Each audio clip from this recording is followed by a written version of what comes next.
Funding for Elwood City Limits is provided by Christopher Eiffel, Ian Collis, John DuLong, Josias Melendez, Leanne S., Light Relentless, and Poolside 123. If you'd like to support the podcast and get a little something for your trouble, go to patreon.com/Elwood City Limits. Lucas? Yeah, Will? Did you know that Elwood City Limits is nominated for an actual award? What? And it's not the award for worst podcast? It's actually the award for best podcast in Halifax? Who could have seen that coming? The Best of Halifax Awards 2018 are coming up very, very soon. Lucas, how can people vote for Elwood City Limits to be the best podcast in Halifax? Well, first of all, I want to thank everybody for helping us get nominated in the first place, and if you've done that, then you're familiar with the process. All you have to do is go to bestofhalifax.com and then pick the news and media category. All you have to do is scroll down to Best Podcast and vote for Elwood City Limits. You just have to type in your email and you're all signed up, and this really helps us out. It's an honor to even be nominated. So please, for the month of August, vote for Elwood City Limits to be the best podcast. And when's the last day they can vote? The last day they can vote, it's essentially August 1st to September 15th. All right! Woo! Funding for Elwood City Limits is brought to you by Facebook, Facebook.com/Elwood City Limits, Twitter, @ECL Podcast, Tumblr, ElwoodCityLimits.tumblr.com, email, ElwoodCityLimits@gmail.com, and by contributions from listeners like you. Literally at ElwoodCityLimits.libsyn.com. Thank you. Cha-ching, cha-ching, baby.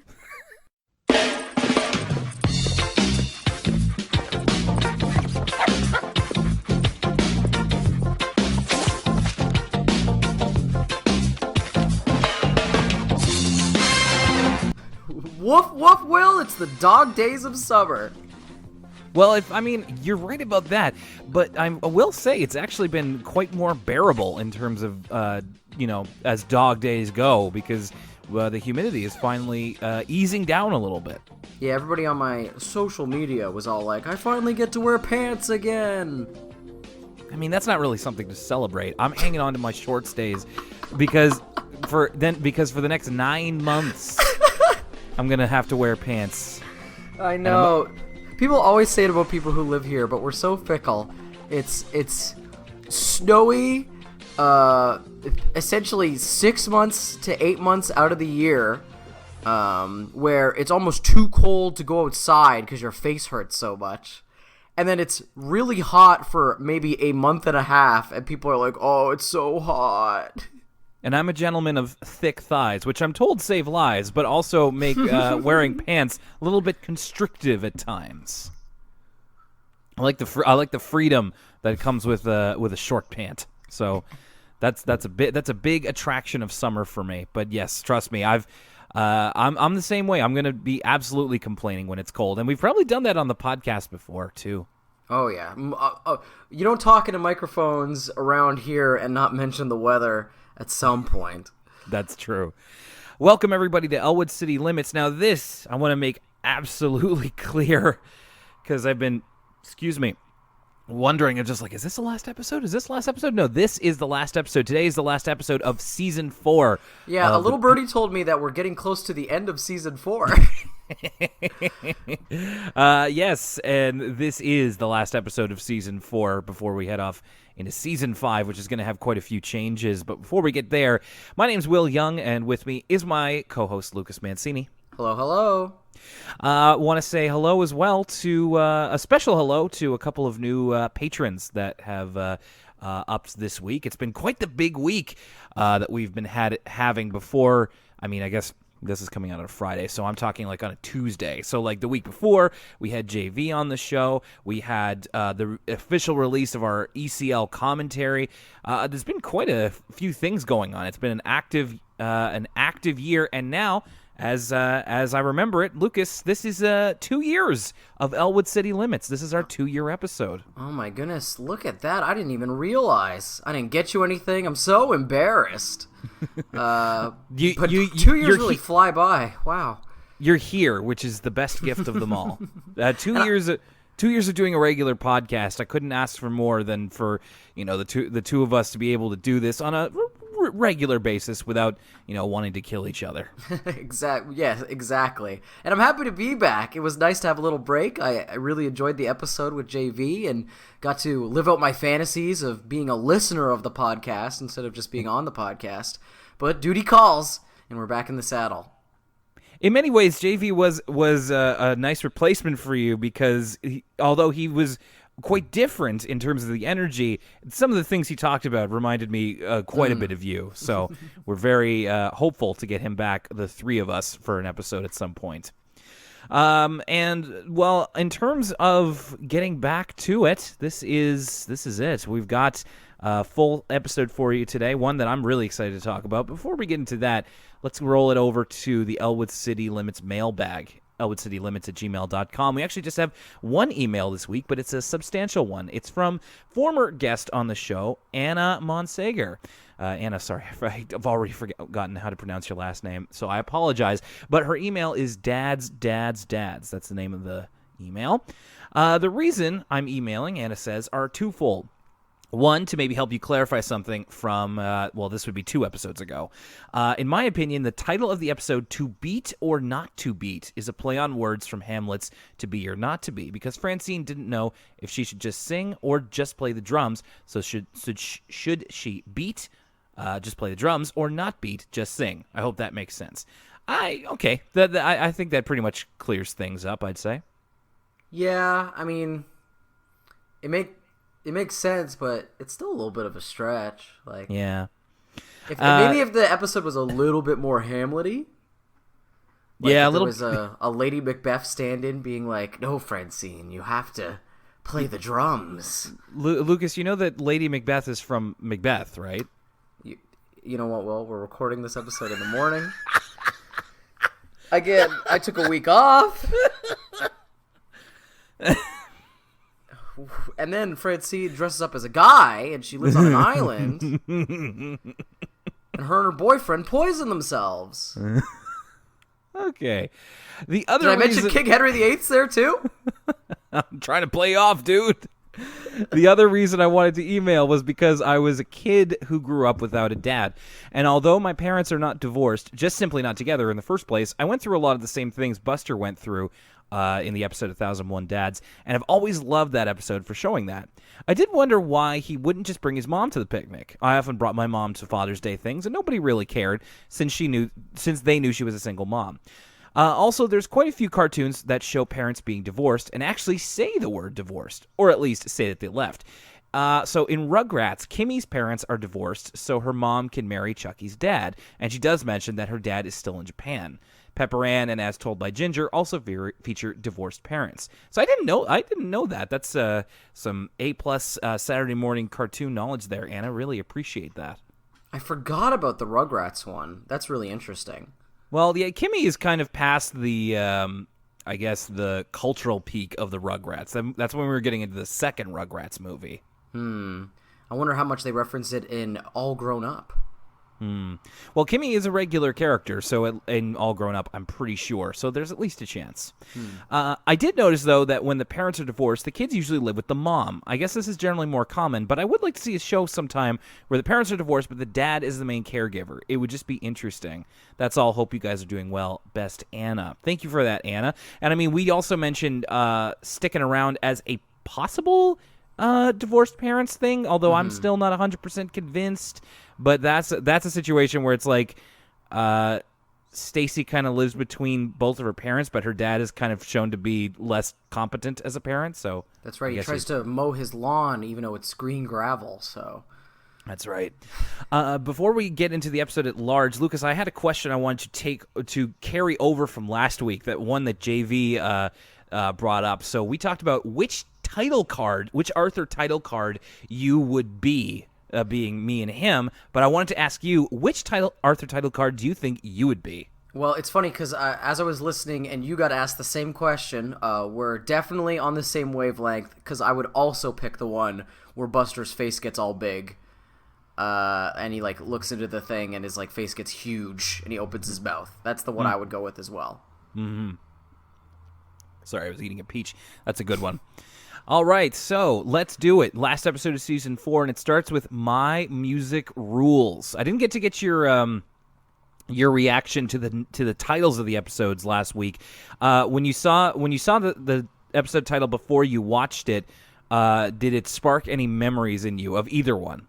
That's a Baby Show, certainly. I knew exactly what that episode was. My Music Rules, I didn't realize what episode this was until like 5 minutes into the episode, and then I was like, oh, it's this one. So My Music Rules, I was kind of thinking of a couple of different ones, but I'm glad it was this one. So the episode starts off with... it's DW at daycare, right? Or not daycare, kindergarten. Sorry, I just realized I don't have the episode in front of me, so...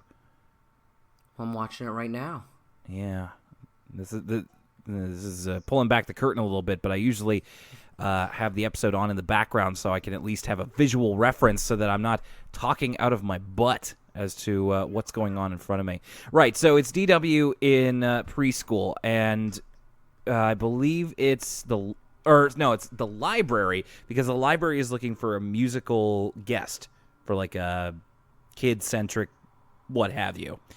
And because as Miss Turner says, their musical guest they were going to have, Piccolo Pete, the musical clown, ran away from the circus to join a family. Which is a really good joke that like no kid would get. I love that.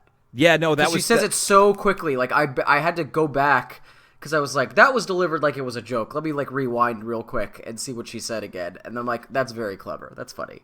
Mm-hmm.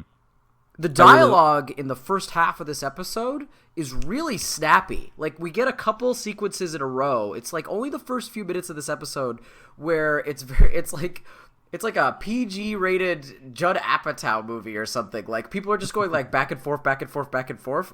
It's just in these first 3 minutes. I don't know what was going on, but the writers were having a little bit of fun with the first half of this episode. Yeah, like a lot of my notes for I think both of these, and mostly My Music Rules, are generally quotes. Arthur kind of comes in, and I'm trying to think of what the style would be, but it's like he interrupts the episode at large and like just comes in front of DW as she's about to suggest what the musical guest should be, and it's the cold open is like, do you ever know you're gonna hate something before anything even happens? And he uses a couple of examples, one of them being Arthur and DW getting dinner from Grandma Thora. It's Thora's Mean Bean Pie. Not to be confused with Dr. Robotnik's Mean Bean Machine. Yeah. So, Lucas, would you eat Thora's mean Bean Pie? Yeah? Yeah, nothing wrong. Like, I like a meat pie. There's a place near my apartment that, oh gosh, I forget what it's called. Some sort of pie pun. But there's a place right next to my apartment that all they make is meat pies, so I'm not one to turn away from a savory pie, and I like a baked bean, so I don't see a bean pie being that gross sounding. I think that's one of the Arthur concoctions I'm more likely to try, so I'll probably agree with you there. Or in the case of Pal, he's hiding in the garage because Arthur and Buster are telling him they're going to go for a ride, but really he's going to go get shots. And there's a great exchange between Arthur and Buster where even Arthur's like, Pal's smart, but he's not that smart, because Buster's like, do you think he knows he's going to get shots? And then, of course, Pal knows exactly what's going on because he's kind of recoiling in fear under the table in the garage. And then finally, DW, what she wanted to ask Miss Turner is, can they get the guy who did Crazy Bus? Crazy Bus gets some play in this episode. I always like when Crazy Bus gets brought back because it's funny. It's kind of arbitrary in Arthur what becomes part of the continuity and what we never see again, a la Toady, Arthur's uncles from that one family reunion episode. There's a lot of stuff that we latch onto that never comes back, but one of the ones that's always consistent is Crazy Bus is here to stay. And so it just makes the world feel lived in whenever it comes back again, as annoying as the song can be. Well, you say never come back, but I have to reference this over on ElwoodCityLimits.tumblr.com. We actually got an ask from somebody, huge drawing nerd, their name is, and they said that Toady actually comes back later in the series. So, well, I have that to look forward to. Yeah, in quotes. So we begin the episode with DW is being dropped off at Grandma Thora's to be looked after, but Grandma Thora has tickets to a concert, so she ends up with Mrs. McGrady, who is one of her good friends. So she's going to take DW with the two of them to this concert. Like you said with the dialogue here, great exchange between Mom and DW. DW says, "Do I have any real choice in this?" "None whatsoever."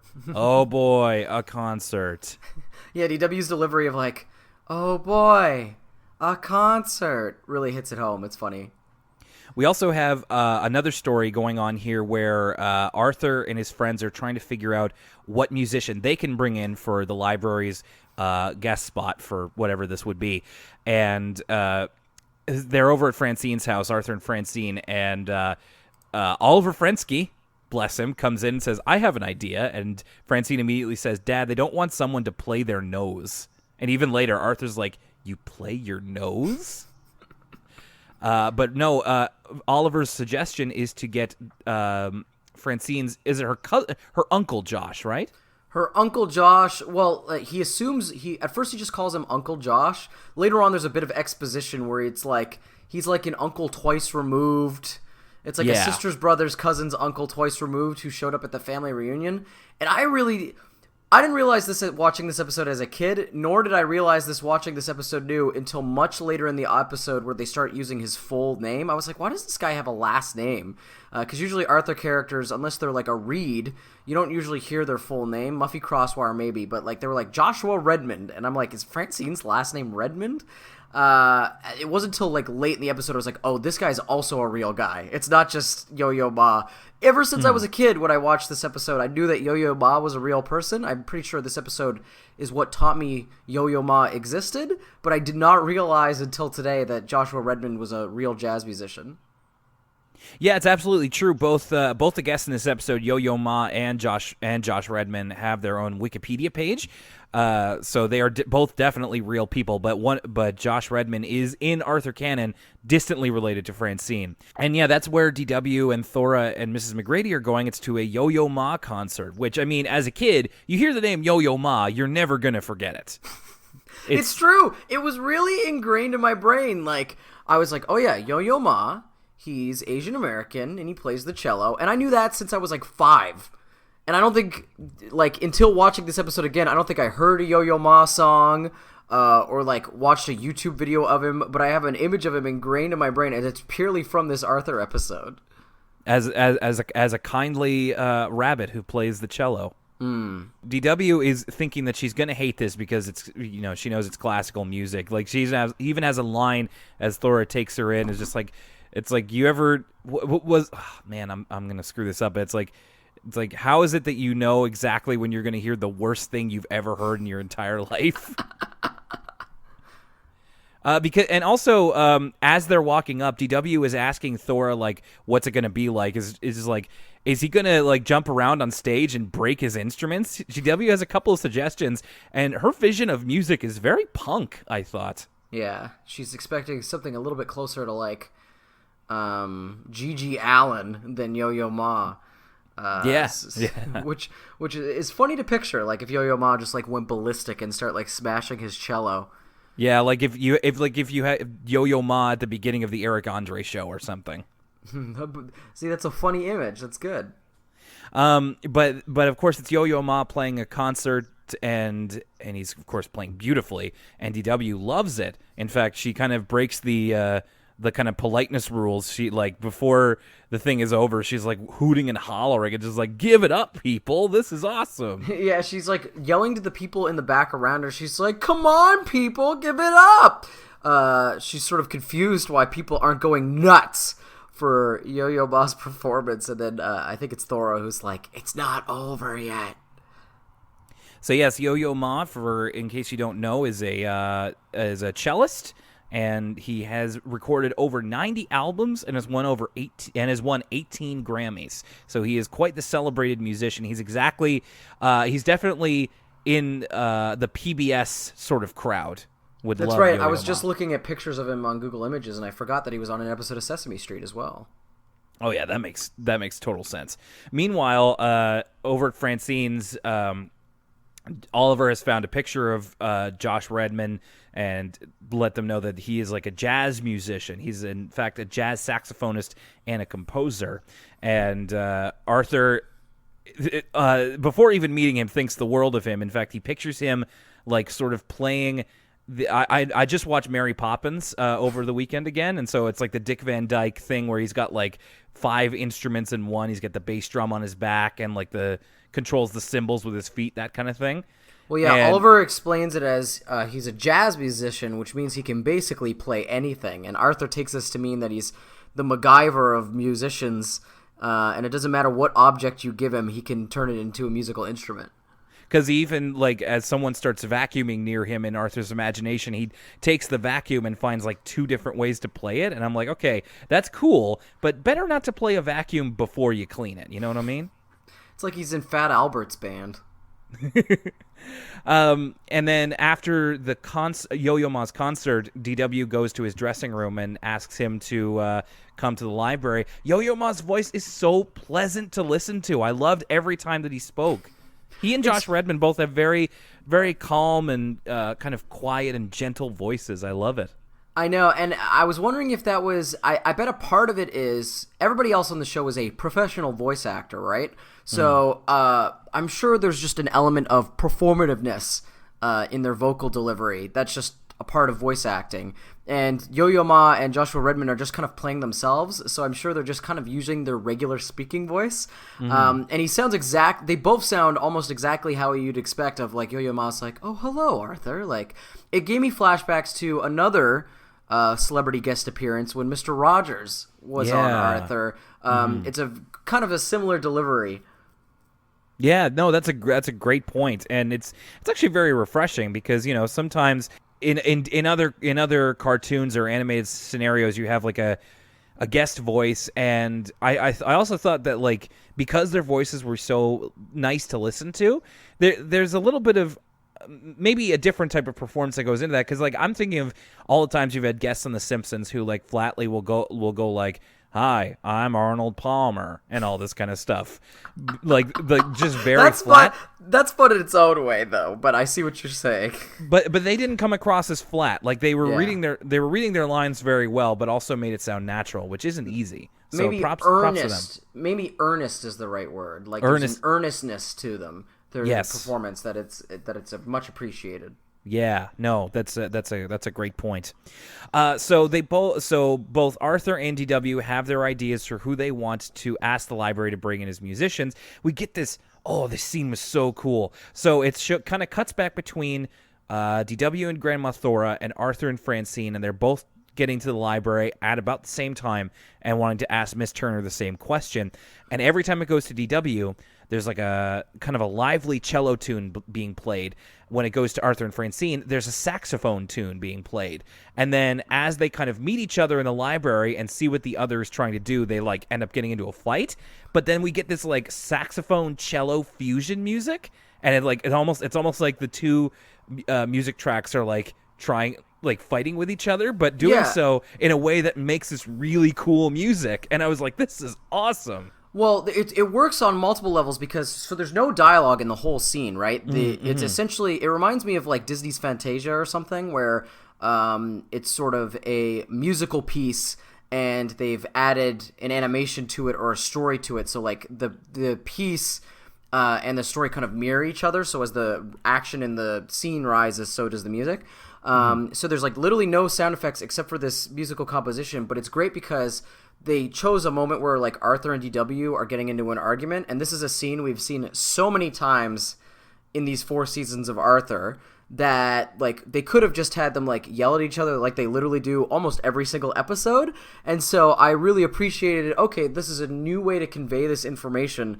We know exactly what's going on. Like, you and I both know, I could hear in my head what they're actually saying to each other, but this was, like, a totally brand new way to basically present the scene. So it was really appreciated. Yeah, and of course, I'm sure they probably knew that, like, there's only so many ways we can make a fight between Arthur and DW sound interesting, so how about we don't do it at all and try this new thing? And I think it worked fantastically. I thought this was so cool. But of course, we do get to kind of hear the second half of their fight as they're, like, leaving the library. And DW has a great line that I've remembered to this day, and she's like, "You're gonna have to tell your guy not to be here. Yo mama says he's coming." And then Thor says, yo ma, dear."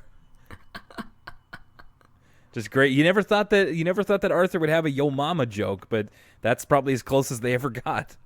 With a name like Yo-Yo Mom, it's just too easy to pass up. Mm-hmm. I love here, like, the whole thing is like how DW hears one classical performance and is immediately a music snob. But this is kind of the theme of the episode, is that both of them are saying that not only is their style of music that they want to bring in the best, but by extension, the style of music that that the other one wants to bring in is demonstrably bad in some way. So, like, Arthur says classical music is boring, DW is sticking up for classical music, all this kind of thing. DW has a line where she's like, "You wouldn't even know when to clap at a classical concert," referencing kind of earlier in the episode. And Arthur says, "I would too. Never, because it's boring." I thought that was such a good burn. It's kind of a nuanced subject for an Arthur episode. Like, the moral of this episode is that music is subjective, right? Which is an interesting lesson, because it's something that I remember being in high school, and I would get in so many arguments with guys about, like, I remember there's like a specific genre of person in high school who were like, they would only listen to one type of music, but it, like, that's fine. Like, you can only like one type of music, but they would also have this weird opinion that, like, all other music didn't count as art. You know the type of person I'm talking about? Like, yeah. This kind of person, who, like, only listens to, like, dad rock or guitar music, and they're like, any music that's not that is, like, bad. Or the people who are like, I listen to everything but rap and country. Like, I'm of the opinion, like, I, like, try to keep an open mind when it comes to the spectrum of music, that there's something of value in every genre under the sun. Like, and even though I may not like something, there's definitely artistic merit in almost every single genre of music. So, and that's an opinion I've had for a really long time, and it's something that I've kind of gotten in many, many arguments with people, especially when I was younger over the years. So it's funny, I wish I had known about this Arthur episode, so I could have just pulled this up in, like, junior high and be like, see, even Arthur agrees with me. You know what I mean? Music is subjective. So I thought this is, like, it's kind of a nuanced, I'm sure there's, like, a greater moral here where it's like all art's subjective. You shouldn't hate on people because of what they like. That's, like, the greater moral. But I just, I thought it spoke to my own experience of kind of struggling to explain this point to other people when I was younger. So it's interesting that there's a whole Arthur episode about it. Yeah, big time. This is immediate.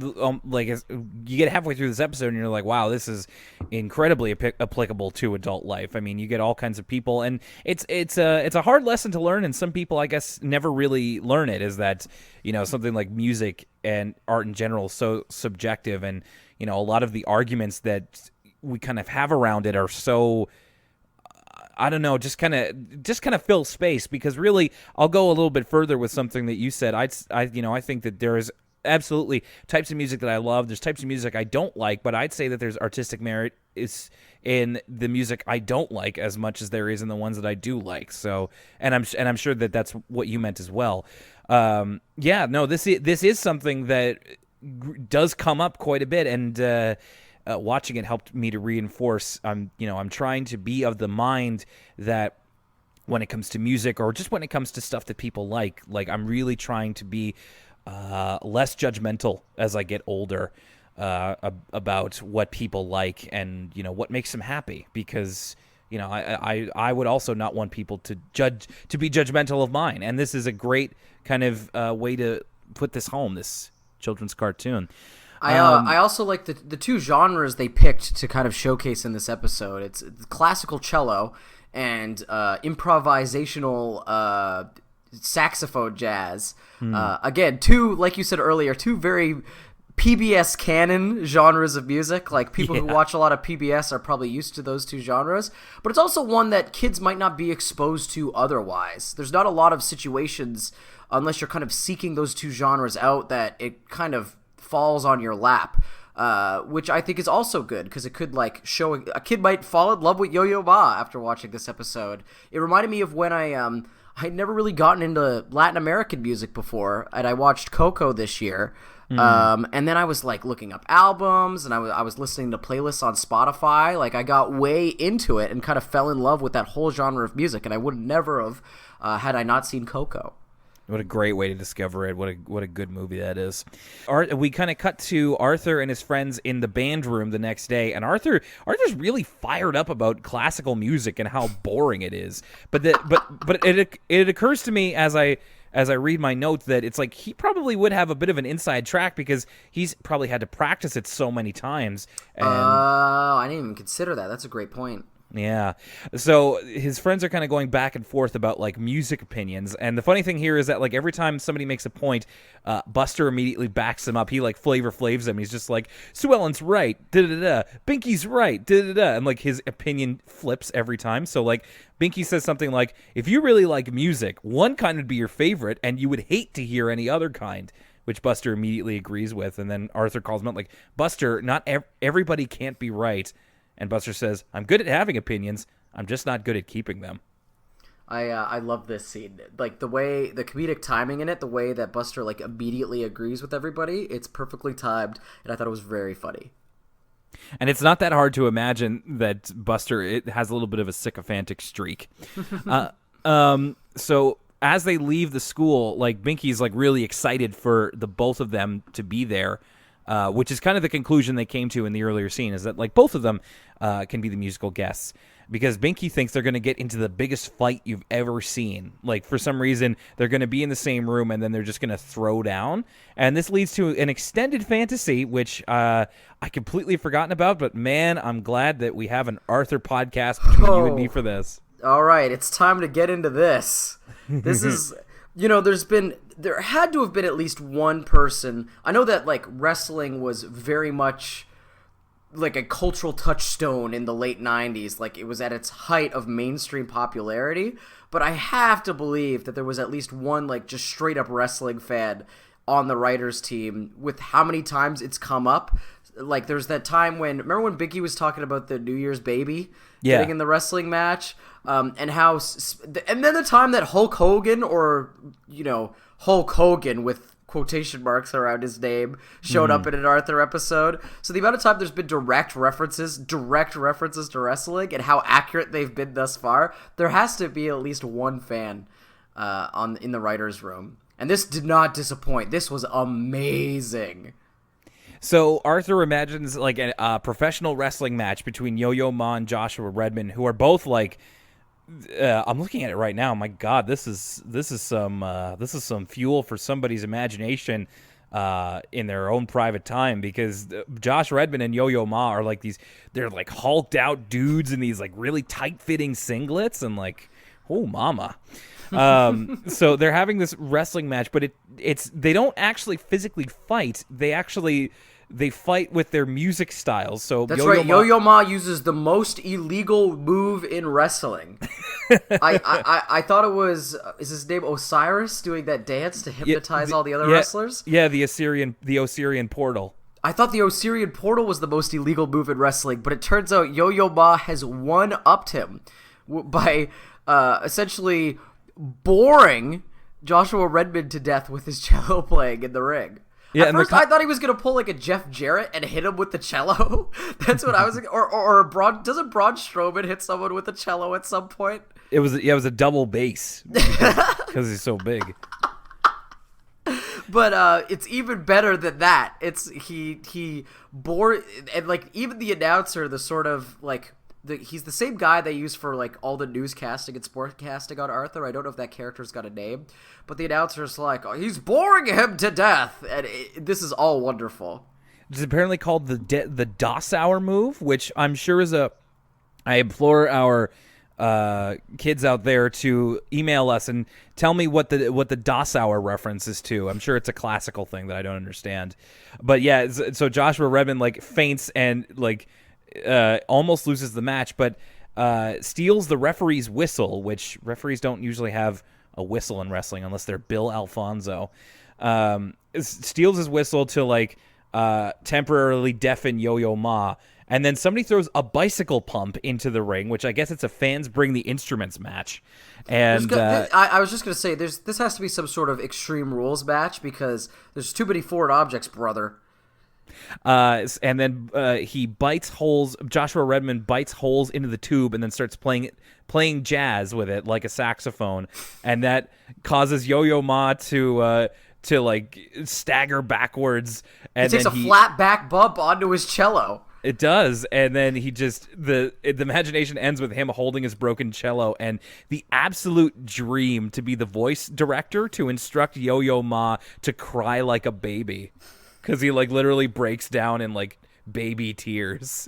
I love the detail that the audience throws a bicycle pump in, because it's already fantastical. Like, there's no reason to have a bicycle pump at a wrestling show, so they could have just made it a saxophone. You know what I mean? Like, but they had to have the part where he bites the holes into it. So they're like, okay, what is an object that we can have him turn into a musical instrument? It's like, I don't know, like a bicycle pump, I guess. But there's still no reason for someone to have that, like, in the arena. It's awesome. It's lovely. It's so great. It's just, yeah. I can't say enough good things about it. At this point, after the fantasy is over, we kind of get our look at Josh Redmond, because we go to the actual the day that they are both there. And again, Josh Redmond sounds like a really chill dude. He just sounds real cool. He's got that chill goatee. How could he not be? So he's kind of talking about, his experience with music a little bit, and then the kids kind of are trying to get him to like dog on classical music a little bit, because DW's the only one there repping classical music. Everybody else wants to hear kind of what Josh Redmond has to say. And he plays a bit of classical music on the saxophone, and that's kind of how we start to open up everybody's minds. It was I forget what the piece was, but then it kind of gets everybody clapping, and Arthur starts banging the table like rhythmically, and then Yo-Yo. Though some of their clapping is like, I think, accurate to kids clapping along with a live performance, a little bit off. Like, I think everybody's not exactly on beat, which is a pet peeve of mine, but it makes sense because they're a bunch of kids. And then Yo-Yo Ma shows up, and DW's like, kind of tries to send him in. By God, that's Yo-Yo Ma's music. Yo-Yo actually like really liked what Josh Redmond was doing, and in turn, he also plays something that is not necessarily classical on his cello. He actually says it's an old Texas fiddle tune. DW, kind of takes her criticism. She has, how do I explain this? She's like begging Yo-Yo Ma to like take over and like play his music. And he's like, well, what was wrong with his music, DW? And DW's criticism of Josh Redmond is actually just criticism of Arthur. She's like, well, for starters, Arthur was just banging the table. It's like, that doesn't have anything to do with what was happening. But then Yo-Yo Ma asks Arthur to keep beat while he plays the Texas fiddle tune. And then we kind of get to the message of the whole thing. They're kind of like, it's okay to like more than one type of music. Do you like only one type of food? To which Arthur says, yes, DW does. And DW affirms, yes, I do. This episode really debunks the idea that one type of music is good and one isn't. Of course, it's with the, like you said before, PBS-safe genres of jazz and classical, but it's still really cool to see it coming together, and I love the message behind it. And in the end, DW is won over to both sides, as is everybody else, as Yo-Yo Ma and Josh Redmond play a piece together that Yo-Yo Ma picked up on the way, and it's a classical jazz fusion version of Crazy Bus. Crazy Bus's triumphant return. I wonder if this exists on any of like the Arthur compilation albums, like this full composition of the classical jazz Crazy Bus. That's a good question. It would be super cool if they like got them to do that while they were there.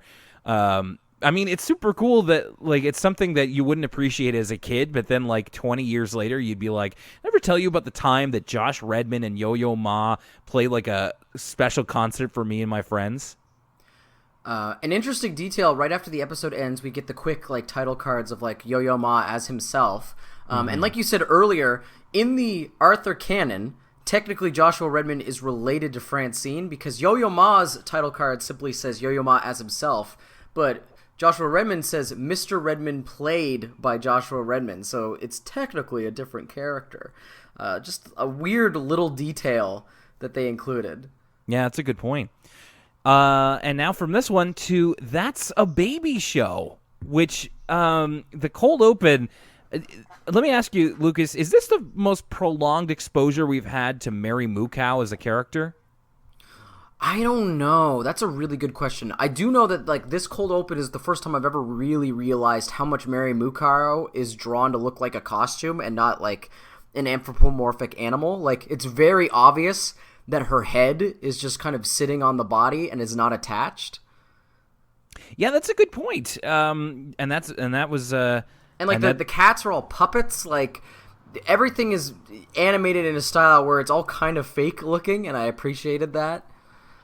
Yeah, and I imagine that that's not an easy thing to do, but they communicated that quite well. So it's Mary Moo Cow doing her song. Best word I know is F-U-N. F-U-N spells fun. Fun is nice. I like fun. I like F-U-N. And she's singing this in Arthur's room along with like a trio of puppet cats. And then Arthur comes in and is like, what are you doing in my room? And she's like, singing about fun. And we really get the idea, you know, Mary Moo Cow, pretty much a takeoff on Barney the dinosaur. And then Arthur, you know, yells at them to stop the music, and we pan to camera left, and there's like a 5-piece orchestra who is playing the FUN song, and then they all stop and then leave Arthur's room. DW comes in and asks if they're done, and we get a great line here from Arthur, who says, "Did you let the cow in my room?" Just calling Mary Moo Cow the cow. No, it gave me flashbacks to Buster asking Arthur, when did the singing moose show up? And Arthur says, I thought he came with you. Yeah. Yeah, it's a good point. And then Arthur very much taking Mary Moo Cow's intrusion in stride a little bit. And so the whole thing is that DW invited Mary Moo Cow, and Arthur keeps repeating, but that's a baby show. And DW's like, well, I really like it. And then Arthur puts his hand up to the screen on the camera and says, that's a baby show. Yeah, this episode really, it's one of those, like, let's say the name of the episode a lot. It's like the Gone Baby Gone of Arthur episodes. Like, he really drives the that's a baby show point home. So we start off the episode with Francine and Buster talking about a TV show in the treehouse, which they then introduce Arthur to. Arthur's never heard of it before.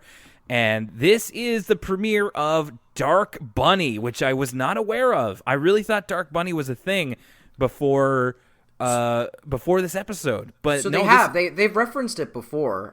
I'm almost certain that they've referenced it before in the show. I think this episode, like, maybe takes place, if we're really getting down to the nitty gritty here, this episode takes place earlier in the continuity, like before Arthur knew about Dark Bunny, because I'm almost like 100% certain that Dark Bunny has been referenced before.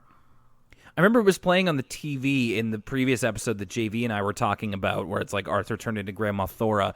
But this is the most direct it's referenced, because they go into like what it's about, and this is so great, because like they do like a cutaway sequence where they're talking about what Dark Bunny is, and it is nakedly, like unapologetically, just a parody of Batman the Animated Series, and a pretty good one at that. So it's like, you know, it's related to Bionic Bunny because in the story, Dark Bunny is Bionic Bunny's cousin who lives on the other side of the world or something like that. On the other side of the country, so it's the other like side of the country. Metropolis and Gotham, essentially. Yeah, it's like and they even make a point of say where it's always dark, and of course that's making fun of the fact that, you know, Batman the Animated Series famously was like illustrated on dark paper and took advantage of like shadows and stuff like that because, you know, it's a Batman show, but but that led to like everything always taking place at nighttime, and they do emulate the style of Batman the Animated Series really well. Like it's with all the hard shadows and jagged edges. Yeah. The kind of German expressionist kind of takes on everything. It's really well done.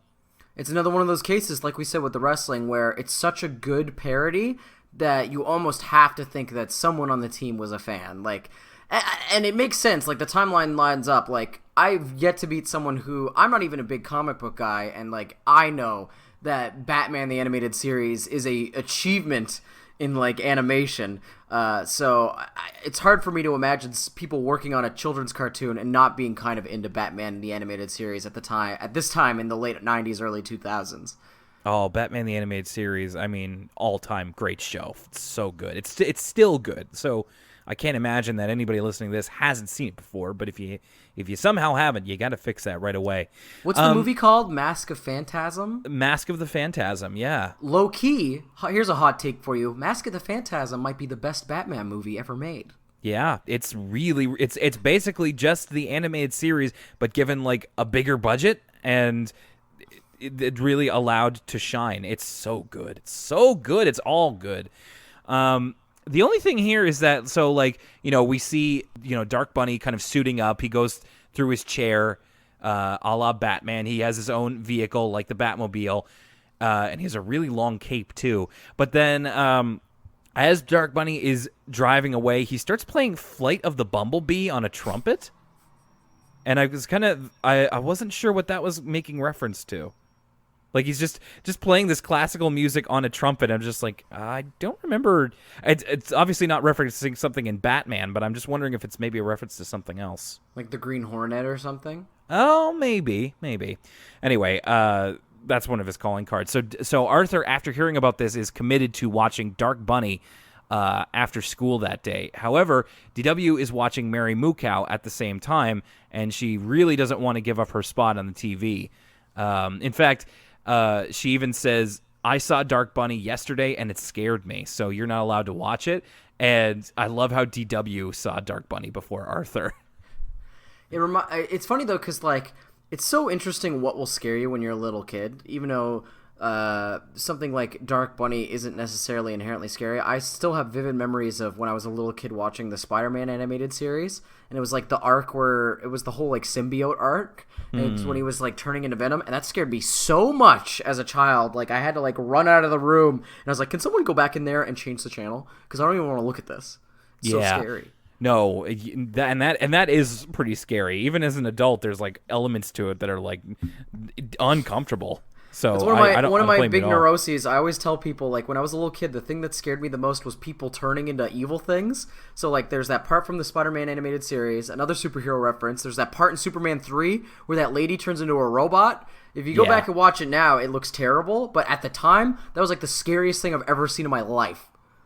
Big time. I'm trying to blank at what I would have been scared of around this time, but you know what? A lot of stuff. Every once in a while, I go back to a Disney movie, and I'm just be like, I remember this scared the crap out of me. A lot of it was like, I still don't like being surprised. So like jump scares, even in Disney movies, like I remember like when I knew stuff like that was coming, I would like physically leave the room until it was over.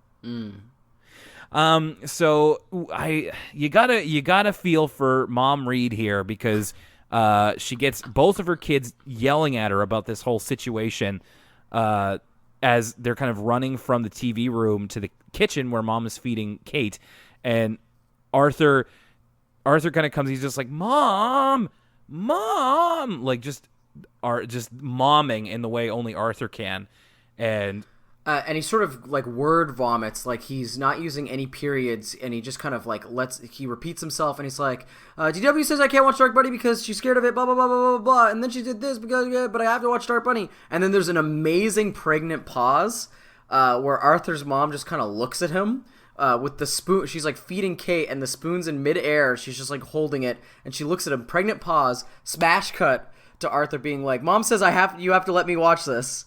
And then the formula is sort of repeated with DW doing the exact same thing and going out into the kitchen. DW's like a little bit more. We'll get into that in a second. But after Arthur comes back, it's like after you're done watching your baby show, Mom says I can watch Dark Bunny. And to Arthur's point, he's kind of making fun of DW by calling Mary Moo Cow a baby show, because he's like, red and blue make green, 1 and 1 make 2, blah, blah, blah. I was getting flashbacks to when we watched Cyber Chase. Yeah. To Arthur's point, if they're talking about that on Mary Moo Cow, DW seems a little bit old for that. But, I mean, I'm certainly not the one to make judgments on that. But then DW turns it around on him in a great way. She has this like real galaxy brain moment where she's like, well, or she calls it bubonic bunny, which is pretty funny. Which is great, yeah. Where she talks about she's able to see the formula of bionic bunny. She's like, there's trouble and no one can help. And things get worse, they call Bubonic Bunny, and Bubonic Bunny saves the day. And that's like every episode. I'm just like, that's pretty clever for a 4-year-old to be able to recognize that formula. Yeah, so DW again kind of runs in, and hers is, Mom, Mom, Mom, Mom, Mom, Mom. And hers is a little funnier just because she says, like, how come Arthur gets to watch the Dark Bunny, which bothers me? And I don't want to watch the Dark Bunny because it bothers me. So finally, DW says she's going to do something else while Arthur watches Dark Bunny. And she says that the real baby show is on after Mary Moo Cow, The Love Ducks. So Arthur's about to change the channel to Dark Bunny, but instead he gets caught up watching The Love Ducks. So then this is the titular baby show, what ends up being the baby show in question. Even DW thinks it's a baby show. And to describe it, it's what it is. It's I'll start by saying it is absolutely invoking the Teletubbies, and it's right around the time when the Teletubbies would have been really big.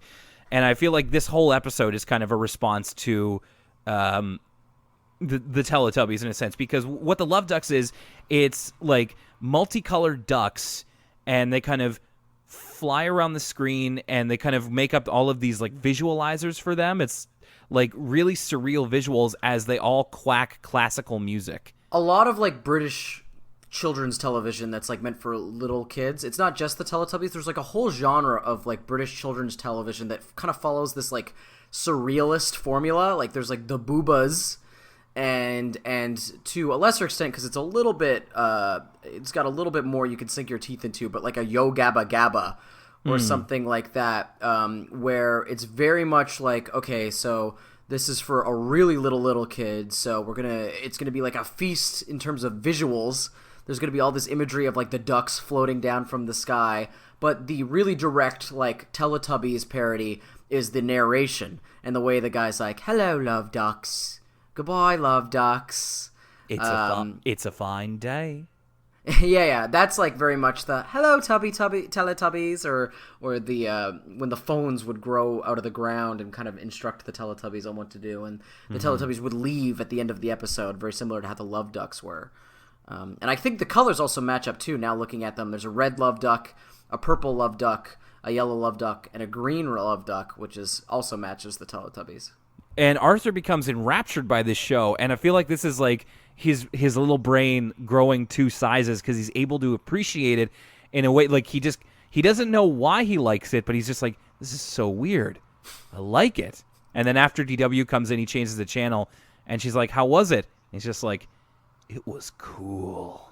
Somewhere in here, if you're like a really good YouTube editor, like if you're good at making YouTube poops, somewhere in here there's like making this episode all about weed. Like if you just make a couple choice edits, and it's like, oh, Arthur gets way into smoking weed and like watching children's TV shows, you could, with a few choice edits, make that possible, because it was cool. Like when later on, spoilers for the later on in the episode, but when Buster's like, it's the weirdest thing I've ever seen. Yeah, and so he appreciates it like on another kind of level. And so yeah, the conflict of this episode is Arthur trying to keep the fact that he watches the Love Ducks from everybody because it's a baby show. And I actually did have this pretty much exact experience in elementary school at the same time I was watching Arthur, because when I was about 8 or 9, that's when the Teletubbies like broke bad here in America. Like they were inescapable part of children's television, and I loved the Teletubbies. And I was like 8 or 9 years old, so outside of the demographic they were looking for. You were talking about it, Lucas, and pretty much with children's TV like that, there's no conflict, there's no story. It's really just visuals and kind of cute things being cute. But like I really like cute things being cute. Like I'm a big fan of stuffed animals. Teletubbies wasn't without conflict though. They would like make that Tubby custard machine. They would like screw up. The Tubby custard machine would break, completely destroy their apartment or whatever. And then, like, their vacuum would have to clean it all up. They never had... I guess there was no consequences for them because they never cleaned it up. It was like, oh, tubby custard's everywhere. Let's get Noo to clean it. Yeah, you're right about that. But, compared to even something like Arthur, which is only for a couple of years older, like can be some actual stakes in Arthur. There's like no stakes at all in Teletubbies, but that's part of the appeal. Anyway, I still think that they're really adorable. And of course, I lived through the time when, Newgrounds was getting popular and Flash animation and just like, oh, kill the Teletubbies. You can shoot this one, you can stab this one, or just like. And of course, it also came out that like the actor who played Tinky Winky was gay. That's right. Which was another thing. So like I remember I said that I liked the Teletubbies when I was at school, and I got the same reaction that Arthur gets later in this episode of just like, that show's for babies, right? And all this kind of thing. And then of course, because the actor who played Tinky Winky was gay, if you watched the Teletubbies, then you were gay. That's right, Tinky Winky. There was all the sorts of... I remember reading, because there was all this like gay panic stuff surrounding the Tinky Winky character because he was purple, and because he had the triangle logo. People were saying that was like lesbian symbology, and like the fact that Tinky Winky had a purse. It was really, really crazy if you go back and like read some of that stuff. And good memory. I didn't even consider like this early 2000s era of Newgrounds humor, for better or for worse. It's sort of a bygone, like I forgot about... It was basically all just like, oh, shoot Barney, Osama bin Laden, George Bush, like this, like sort of, you don't see that stuff that much anymore. Like, I don't think there's a lot of like edgy, like what is the big kids show right now? Probably like Paw Patrol or something. I don't think people sort of treat that stuff the same way these days, where it's like, oh, what if Paw Patrol, what if they were doing drugs in Paw Patrol? Like, you don't see that much anymore. So it's kind of a bygone thing.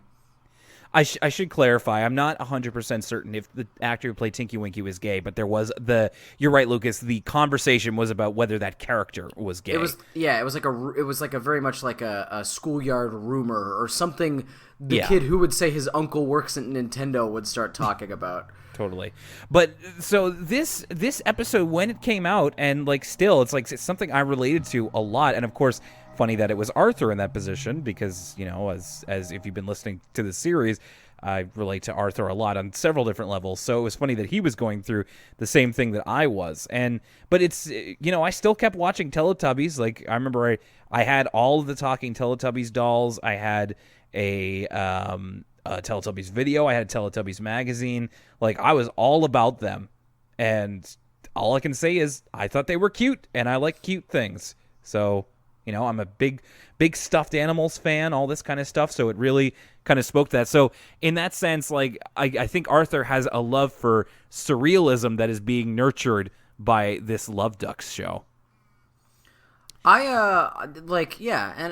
I didn't necessarily have this big affection for the Teletubbies the way that you did, but of course I relate to it in that we're a couple of adults talking about Arthur here, right? So obviously it's a little bit different, but we're still adults talking about media that's, for all intents and purposes, intended for kids.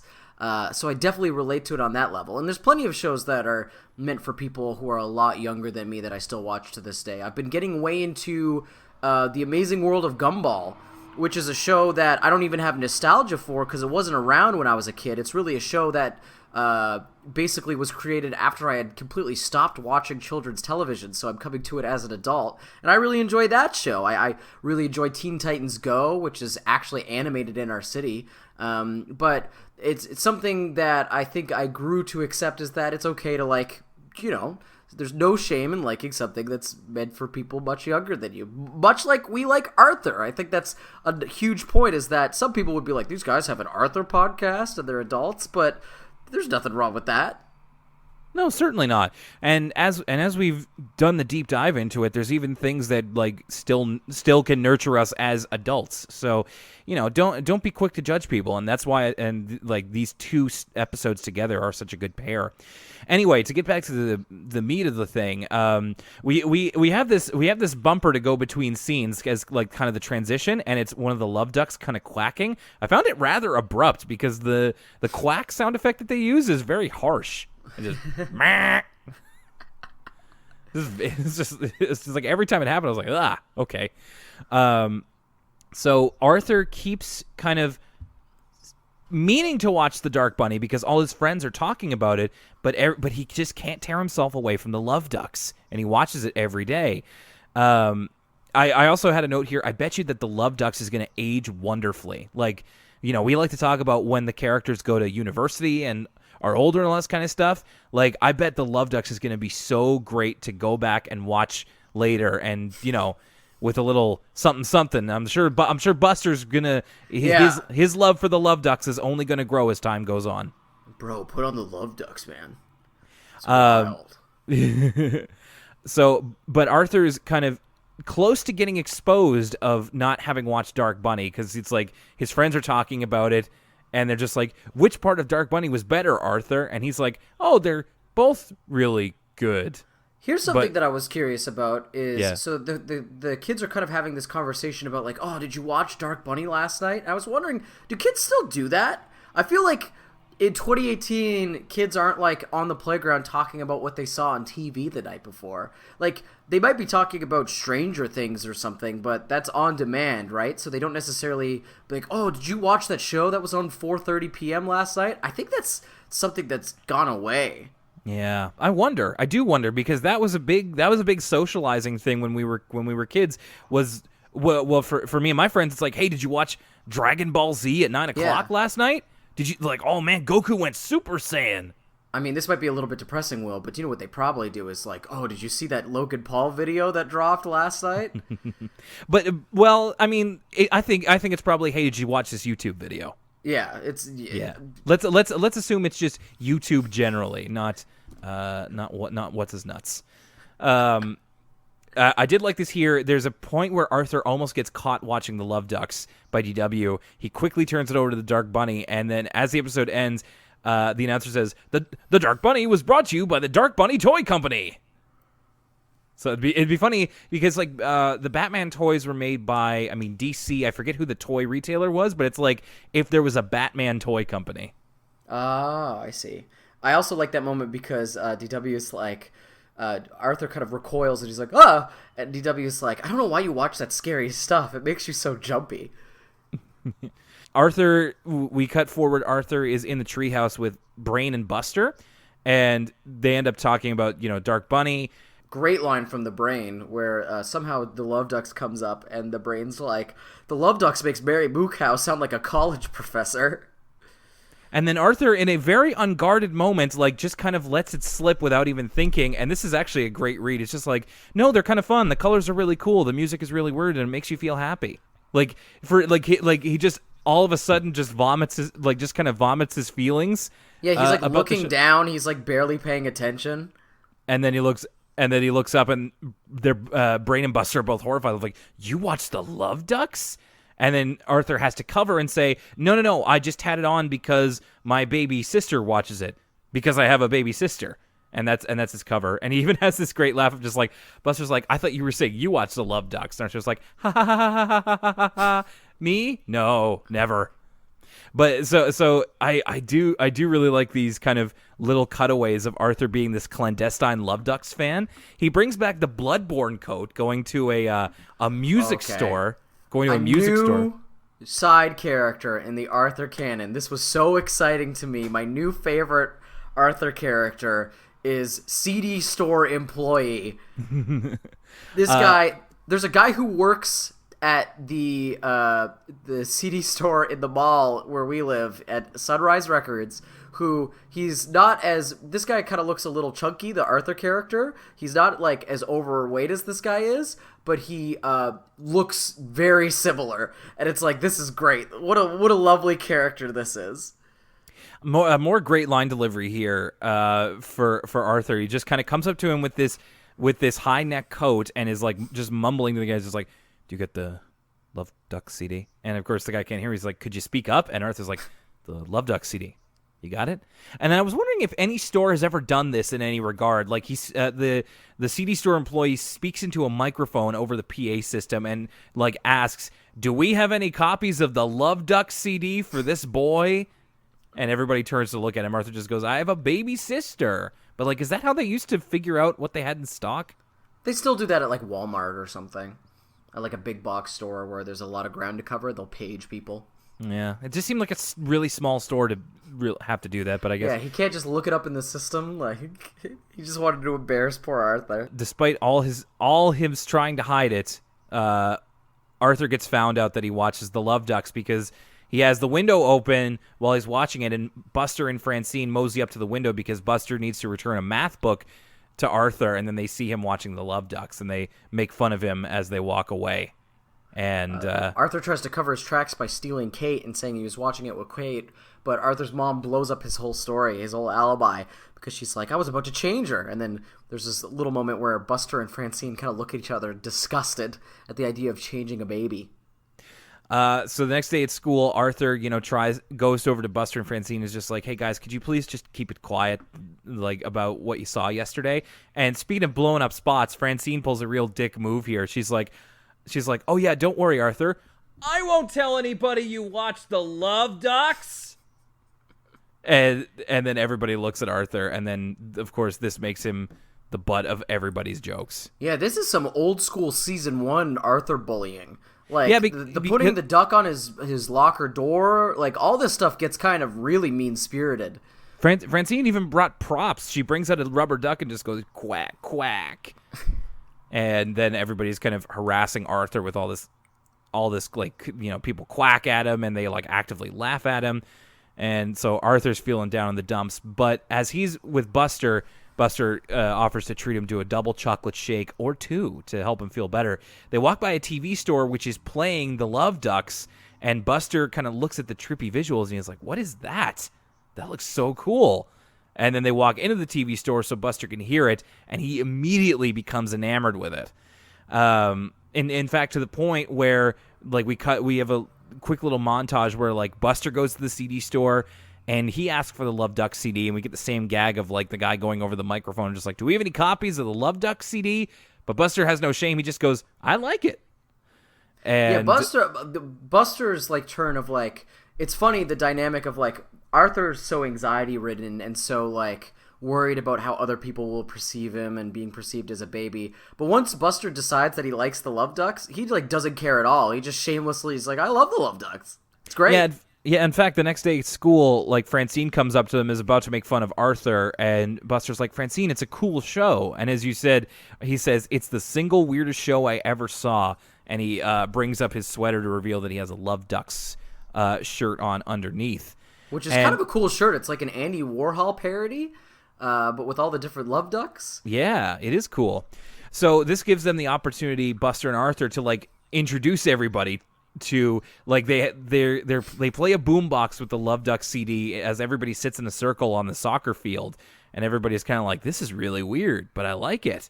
Which leads to... Before that, there is a moment, I forgot to mention this, where when they're all making fun of Arthur about the Love Ducks, did we talk about when Binky is like, did you learn where your nose is? And Binky is, like, pointing to his elbow. No, like, I missed that. Oh, but yeah, go back. There's, like, they're all making fun of him, and, like, Binky's, like, trying to make fun of Arthur for, like, the context, like, the content on the Love Ducks, and he's like, did you learn where your nose is? But Binky's pointing to his elbow. All right, I got it here. Yeah, he totally does. Oh my God, I missed that. Man, even when he's not the center of attention, Binky is MVP. And yeah, while they're sitting around and listening to the Love Ducks, George even says, I've been watching it every day for a year. And the episode ends with them watching the Love Ducks at Arthur's place. And, it's like, people being like, wow, this is really neat. And Francine says, this isn't as good as the time they quacked the Nutcracker suite. And everybody looks at her and she's just like, well, so what if I watch it once in a while, every now and then, every day? It kind of breaks down. It turns out that Francine actually was watching the Love Ducks all along, but was making fun of Arthur. I don't know. I don't like the way this episode wraps up. In fact, it's like the only complaint I have about this episode. It's just like, I don't like the message, and this has been in cartoons before and kids shows of just like, if somebody's making fun of you about something, it's actually because they like it. Yeah, I know exactly what you're saying. Like the the only reason someone would ever bully someone is if they have some sort of internalized insecurity, and that some people are just bad people. It's a little bit too nuanced for an animated show, but they always try and explain away like someone being mean by being like, oh, it's because secretly they're like that. Well, it reminds me of like the narrative of like, it's just like, well, boys only tease girls because they like them, and I'm like, no, that's not true. And especially as somebody who like lived this scenario, it's like, kids didn't make fun of me because they also like the Teletubbies. They made fun of me because the Teletubbies had a stigma, and that's just like, this just wasn't true. This is just kind of wishful thinking. Anyway, that was unfortunately the only falter. Was right at the end. All right, let's wind it back as we take a look at the last episode of season 4 at a glance. Let's go back to My Music Rules. What'd you think, Lucas?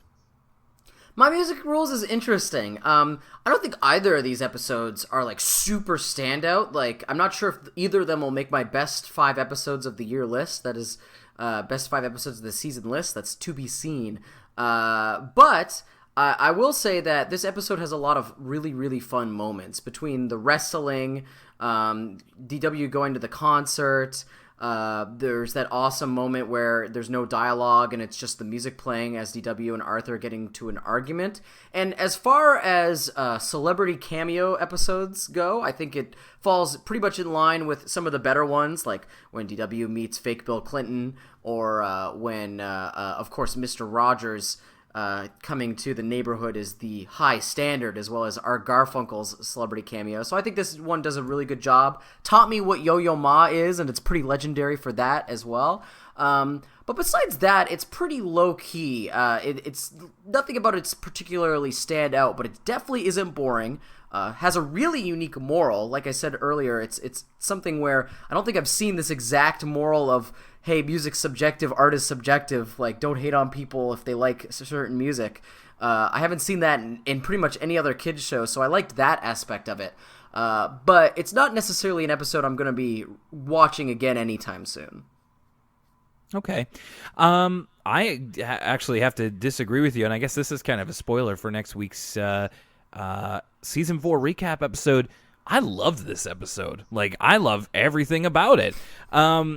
I know you said it's a little bit more of a low-key one, but honestly, and this is something I bring up every time we get one of these episodes, like, my favorites are the ones that you can still appreciate as an adult, and boy, I love the message of it's okay to like more than one thing. It's okay if somebody likes something different than you. It's okay to expand your horizons and listen to things that maybe you thought you wouldn't like. That's something that I'm kind of learning about myself, is that like a lot of the things that I like the best, be it like a TV show, video game, comic book, like anything. It always more often than not, it starts out as something being like my initial reaction is that I hate it, and then as I kind of get into it more, it's just like, oh no, I actually really like this. You have Dan Reichert syndrome.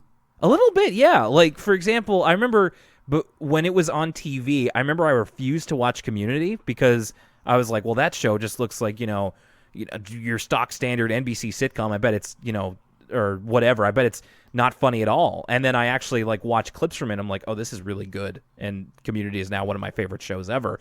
And that's true for like a bunch of other things I found out, which is, I guess, is kind of my personality.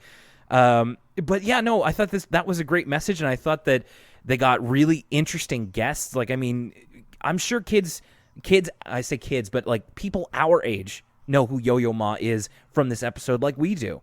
That's true. This episode is culturally significant for nothing else, but like it taught a whole generation of people who Yo-Yo Ma is. Yeah, and I should really make a point to listen to some Yo-Yo Ma and some Josh Redmond for that matter. That's true. I definitely am going to check out Josh Redmond after realizing once watching this episode as an adult that he is indeed a real person. Mm-hmm. And yeah, I thought that a lot of the ways that they incorporated music into this episode was really good. And it reminded me, kind of as we were talking about it, that Arthur is a show where music is really important to it. And it's something you wouldn't think about because, a lot of people know Arthur as like, oh, it's, about literacy and all this kind of stuff, which it is. But Arthur has a strong backbone of music, from the music soundtracks they released to the different types of music that are represented. A lot of the stories are based around music too. And this was such a great theme to introduce into a show like Arthur, where music is one part of the backbone of what makes it so unique. Of, it's okay to like more than one type of music and all this kind of stuff. So I thought the message was great. I thought the humor and the dialogue, as we talked about, were really funny. I loved the wrestling sequence. That gets a huge gold star in my book. I love the design of the guest characters. I thought they gave great performances. I love this episode. As for That's a Baby Show, I definitely also really like this episode, but as I said, it just has that one thing that keeps it from being maybe on the level of My Music Rules. And I think I must also admit that part of it is probably just personal bias because I actually lived the situation, but it's such a unique thing to like only a few childhood experiences, but I appreciate it. It really hit home with me when I was a kid. And it is also kind of its time because as you talked about, Lucas, I don't know if there is so much of this kind of thing that kids would encounter these days, kind of being shamed for liking something like this, or maybe there is. I really don't know. But especially because it's, the parodying the Teletubbies and everything, it's like really something that was happening at the time. So I don't know about its lasting appeal, but it definitely brings me back to when I was a kid. I think it tackled the message initially pretty well. I loved them. I always like it when Arthur gets a bit meta and references other shows in its own style. So I thought that was really cool. But like I said, the ending message I thought was kind of weak and a little bit of a cop-out. Other than that, I also really liked this episode. It's one that I'm glad that I fondly remember because I think it deserves to be fondly remembered to a degree. If the dialogue and the music is the star of My Music Rules, the star of That's a Baby Show is really the visuals. From the Batman the Animated Series parody, which is like really just a joy to watch, to all the stuff with the Love Ducks of like it's funny because they could have done a much more direct parody of the Teletubbies, but the Love Ducks uses all this imagery that's like completely unto itself. Like it's got this weird like 60s like psychedelia, like groovy babe, like it's got this kind of like British Austin Powers font. Like, do you know what I'm talking about? Like, yeah. It's definitely got an aesthetic up unto itself. And then all the stuff where like the Love Ducks like float from the sky and land. Buster really was on the nose where he's like, it's one of the weirdest things I've ever seen. So it's a really unique idea, and I like the presentation of this episode a lot. Like the way the animation styles switch up for the Dark Buddy sequence and for the Love Duck sequences, and also all the custom like transitions with the duck that are just in this episode. And all the parts with the CD store employee is just amazing. But I think this episode, as much as it might have sounded like I was hating on My Music Rules, but I wasn't. I think it's a really, really solid episode. Just wasn't particularly standout for me. And I think that way about That's a Baby Show as well. I think these two episodes paired together are rock solid. There's not a lot of skippable moments in either. They're just like really good, solid Arthur episodes. It's just, to me personally, neither of them like super duper spoke to my personal experiences. But if you're looking for a great two-part like episodes to watch together, you can't really go wrong with either of them. Yeah, I agree. The pairing, like you said, was very strong and really kept on theme. Sometimes, you have to reach a little bit to see like what connects these episodes together, but this one was immediately recognizable, which makes it a much stronger watch altogether. And that's it. That's Arthur Season 4. As we kind of get used to this new format of 10 episodes per season, we're going to be entering into Season 5 by the time we get into September. And that means that next week we are going to be looking at our picks for our top 5 episodes of Arthur Season 4 and are looking over at Season 4 in general. What will we have to say about it? You'll have to find out. And, of course, if you have things to say about the season, about the episode, or about anything that we've talked about, you can get at us in a number of ways on social media. Facebook.com/Elwood City Limits. On Twitter @ECL Podcast. ElwoodCityLimits.tumblr.com. You can also send us emails over at ElwoodCityLimits@gmail.com. Become a patron at Patreon.com/ElwoodCityLimits. And, of course, if you're listening to us, you may have found us by way of the Google Play Store or the Apple Podcasts door.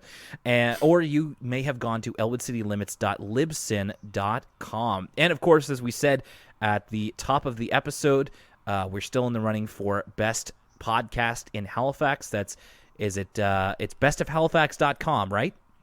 Yeah, if you go to bestofhalifax.com, we're in the news and media section. It's no longer nominations, if you didn't get that from our intro. It's now we've been nominated, and it's time to vote. And we need every vote we can get. Just go to the bestofhalifax.com, and then if you click news and media, go down to podcasts, best podcast, and vote for Elwood City Limits. Word. Thank you for the shout outs on social this week. Thank you for the new patrons. We thank you very, very much. We hope that you've also listened to our new ECL commentary about Arthur, It's Only Rock and Roll. If you're wondering where to find the video to go along with the audio, just punch that into Google, and it's the Daily Motion video. But you didn't hear that from me. You can find that by going to our social media. That's Facebook, Twitter, and Tumblr. We put up a link to the Bandcamp link, and it is pay what you want. So if you want to get that for free, what's important for us is that you hear it. So if you want to leave us a little something, that's cool. If you want to get it for free, that's cool too. Just make sure that you listen and let us know what you think. And then coming up after next week and into September, we are getting into Season 5, where there's going to be quite a dramatic shift in terms of the voice cast and in terms of Arthur in general. Really looking forward to seeing what changes we're going to be getting. And we'll take you through as many of them as we can find. The first episode of Season 5 that we'll be getting into is Arthur and the Big Riddle, followed by Double Dare. Ooh, like Mark Summers? Probably not as much slime in this one. Not to say there isn't any, but not as much. All right, so for Elwood City Limits and Arthur Season 4, this is Will Young, and it's actually going to be good that we're going to be doing our best of Season 4 next week, or our Season 4 recap next week, because next week is my birthday, so we get to have a little bit of time. I get to have a little bit of time off there. Not that I don't love doing this, but, it's my birthday. Will Young here, and for Lucas Mancini. Did you let the cow in my room? I was wondering if you were going to do that one. That's Elwood City Limits. We'll catch you next time with our recap of Season 4.